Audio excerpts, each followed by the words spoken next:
Hey, it's Chris from the Safety Dog channel. In this video today, we are talking about driver references, driver history checks. It is one of the most difficult tasks that the safety department has in trucking, trying to confirm and get the history of the drivers. So stay tuned because around the 6-minute mark, I think it's 6 minutes, 10 seconds, I give you one of my secrets to increasing the response rates. And then again, I give out another bonus tip just after the 7-minute mark. So stay tuned. And if I can help, send me an email.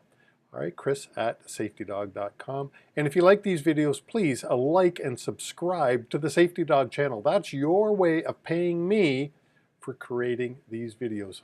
Like and subscribe. Appreciate you so much. And now for today's videos. Reference checks, driver history checks. Let's go.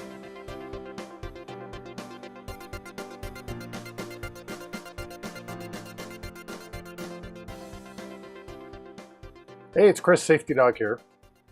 Just wanted to create a video continuing on with my series on driver files. So references are one of the most difficult jobs that safety and compliance people in the trucking industry can possibly get, or as the FMCSA says, driver history checks. That's what they call them. And, you know, are they difficult? Absolutely. They're the most difficult thing because people don't cooperate with us.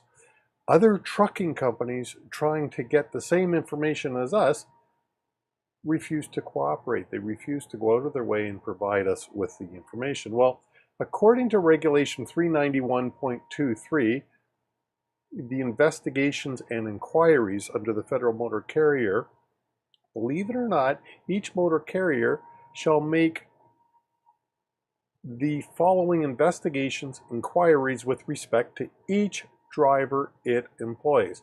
And when they're talking about employees, they're really talking about any driver that operates under your authority.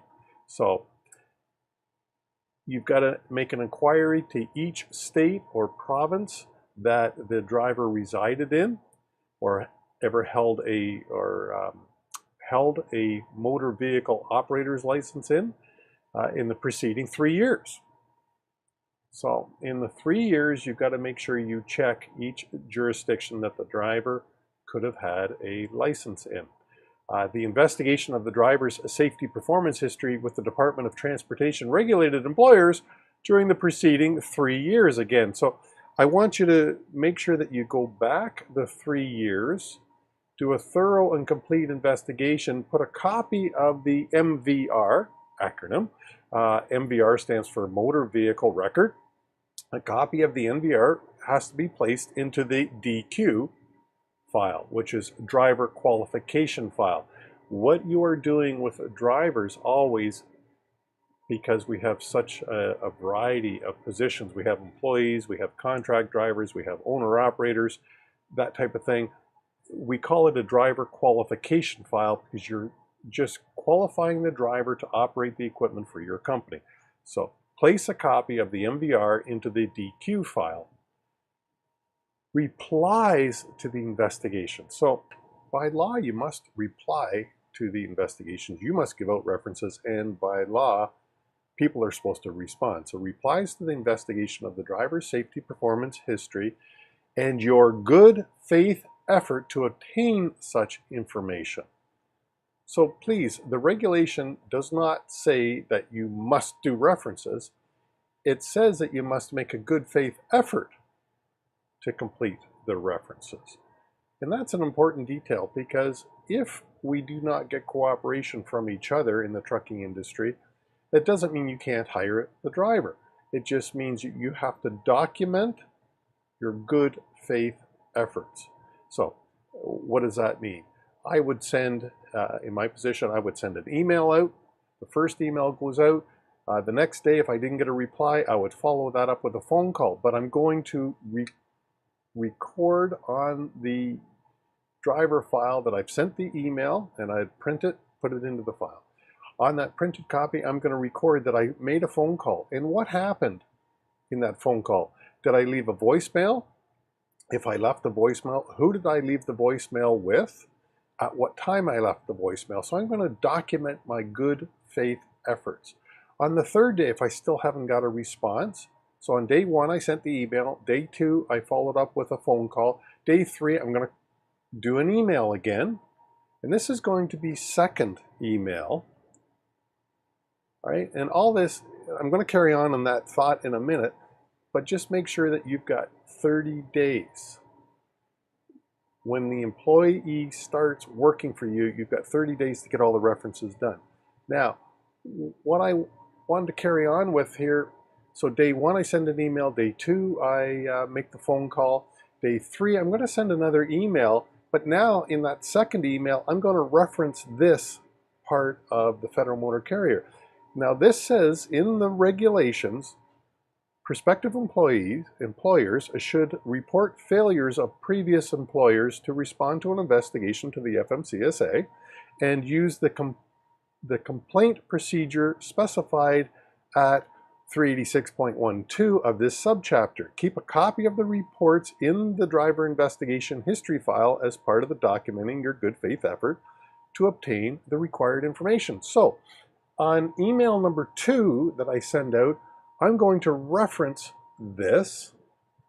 And then again, on the next day, I'm going to follow up with another phone call, document what happened on that phone call. Did I speak to somebody? Did they promise to get back to me and complete the information?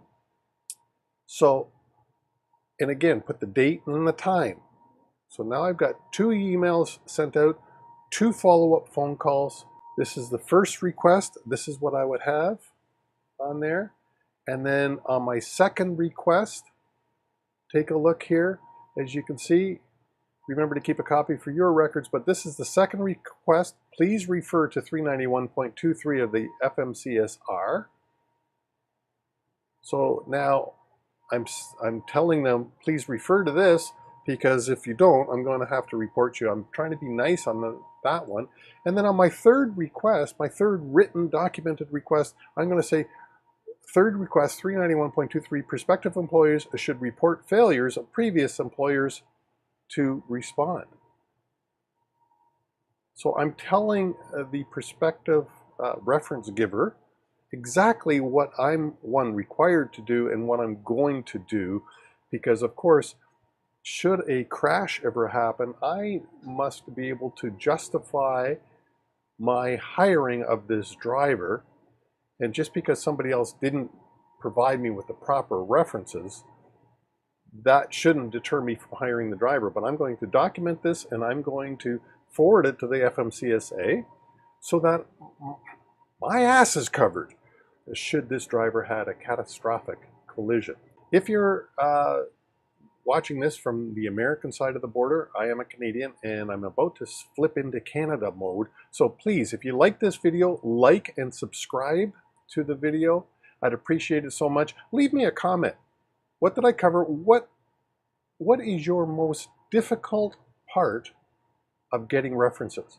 I reply to all the comments personally. So please leave me a comment. Leave me a comment perhaps about how I can improve my videos. I'd love to hear your feedback. But what is the most difficult part of doing reference or driver history checks? All right, now in Canada, slip into my Canadian mode here. We got to follow up by contacting the references and the past employers. In Canada, we don't have a regulation like the FMCSA, so it's a best business practice in Canada that we need to do this, and the insurance providers certainly strongly, if I may use that word, encourage you to do references. After all, we're giving the driver one heck of a responsibility. So we need to do that. We need to review the current driver abstracts, confirm the history as the condition of employment. So basically it's the same thing in Canada, but it is a best business practice. And what are you looking for? Again, you've got to do at least a 3-year history. You need a record of all convictions. So on the MVR or on the driver abstract or on the CVOR abstract, you need to investigate and inquire about all those convictions that you can see there and discuss it with the driver and make your notes. And of course, the same thing goes for collisions. If there are collisions on the record, you need to discuss it with the driver, make your notes documenting that you knew about these collisions and you hired the driver. All right, hire the one that you know. This is a famous saying from many different recruiters. The one you know is the one that you can get the references on. The one that you can get the references, the history on. You know, what do you do if a company went out of business or closed down? Well, one of the things that you can do, that I encourage you to do, is drop the reference letter, that the form that the driver has signed, put it into an envelope, put a stamp on the envelope, and mail it out to the company that has closed down.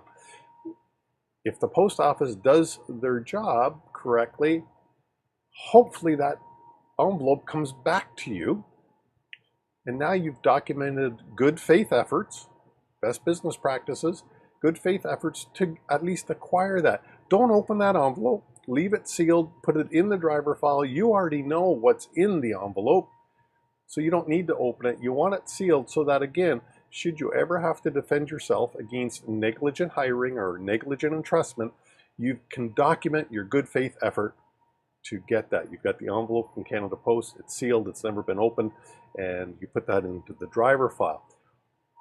All right, I thank you so much for watching. I hope this helps you trying to get references. Remember, it's in Canada, good faith efforts. In the States, it is the regulation under 391.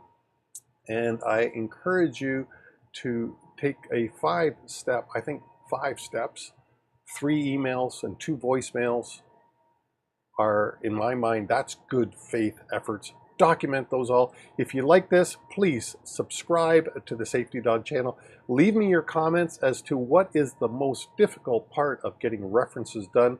I'd love to hear your feedback, and I answer all the comments personally. So please leave me your comment, and don't forget to subscribe to the Safety Dog channel. That's it for now. Safety Dogs out.